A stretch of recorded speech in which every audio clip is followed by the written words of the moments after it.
how it's sitting in the frame. Once you've got that done, locate your slide block, which is this kind of hunky silver piece. It's got just kind of a place on either side right here where those two thicker parts sit. Just pop it in there and push it down nice and flush.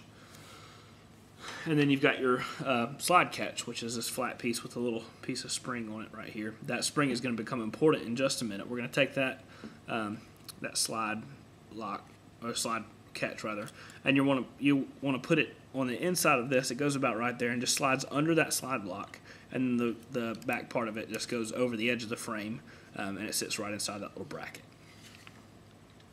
So now what we'll do is grab our large pin, biggest pin we've got, and stick it back in there just a little bit, and then take your slide. You can actually remove that rod. Take your slide and tap it in.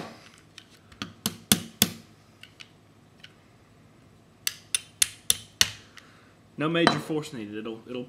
It goes in there with a small amount of just a little bit of encouragement. Same thing with the medium-sized pin. Both of those will go in there. Once you get those in there, grab your firing pin and use that blade to just pop those in nice and flush, just so they don't try to wiggle out of either side. So once those are in there good and flush, we'll look down. If you look right inside of here, up under the inside of the trigger block, you can see that wire from the slide catch, and it's kind of pointing back in this direction. We want it to be entirely, it's kind of pointing up here. We want it to lay entirely flat into the inside of the gun over here. So you're just going to take your firing pin and use that blade once again to push down on the piece of wire you can see sticking through there. You just want to push it down and then towards this side of the gun. And if you do it right, it shouldn't take too much effort, and it'll just kind of click up under there.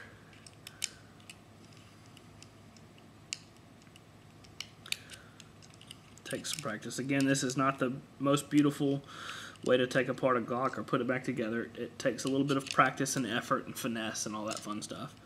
But again, it can definitely come in handy in a pinch when you need to take your Glock apart, but you don't have the tools to do it.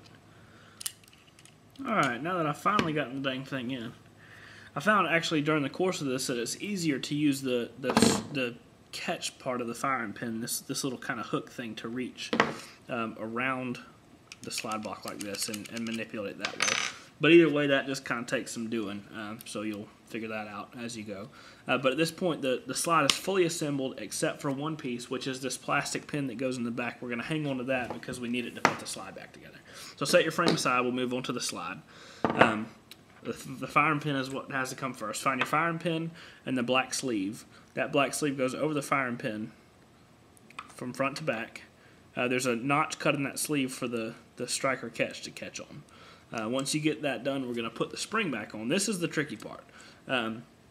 Just like you took it apart, you're going to brace that sleeve up against something flat like this, but you're going to have to compress this spring.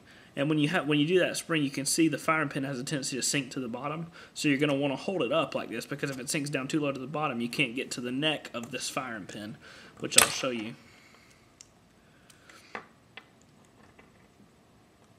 You can see the firing pin has a little neck right here. Those two, the two little two little spring cups go on either side of that. And I'm actually doing it left-handed, so give me just a second. But the two little spring cups just sit around this neck part like so. And you can see that one side is a bit fatter than the other. The top is fatter than the bottom, so it will actually sit with that skinnier part inside of the spring like so.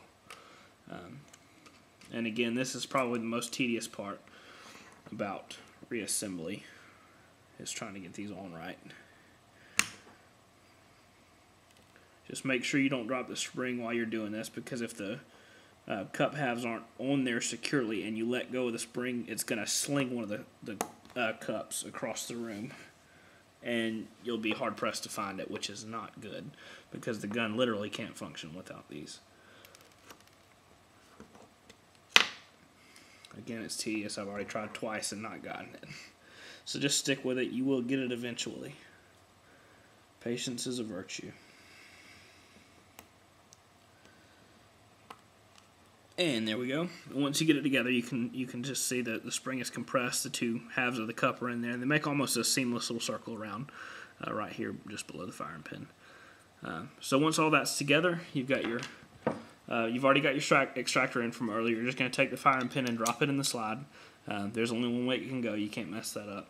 This little rod, the metal part of it goes in first, with the black plastic pad is what will be visible when you put it in there.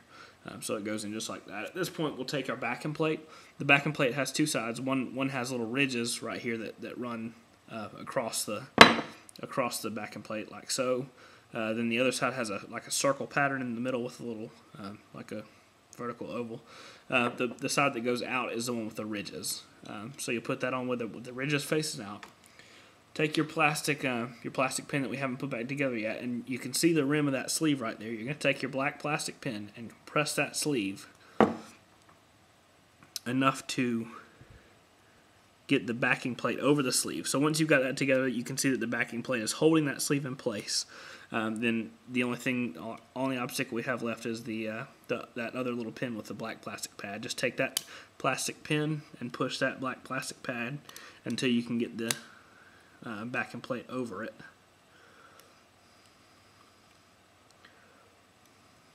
Once you do, just push that backing plate up into place. It'll lock in nice and tight. Once you do that, that's finished up. You can go ahead and take your barrel and put it back together, and then your recoil spring will sit right on top of the barrel, like so. And that's got your slide entirely assembled.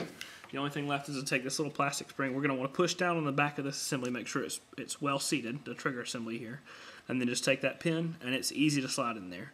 Just pop it in there. Well, it's easy to slide in there if everything's lined up right. There we go. And then you can just take your fingernail and push it flush so that it looks like it did before it came apart. And at this point, all you have to do is pop the slide back on.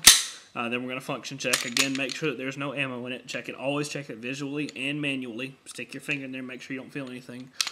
Drop the slide. In order to function check, we're going to pull the trigger and hold it. Then we're going to rack the slide manually while still holding the trigger and drop the slide. Then let go of the trigger. You should hear it reset, and then you should pull it again and hear the firing pin drop. So at that point, the Glock has been completely disassembled and completely reassembled using no tools other than what we can kind of scrounge off of the gun itself. So I hope this video has been helpful. I hope that at some point you're going to need it and you'll disassemble your Glock using no tools, either for fun or because you need it.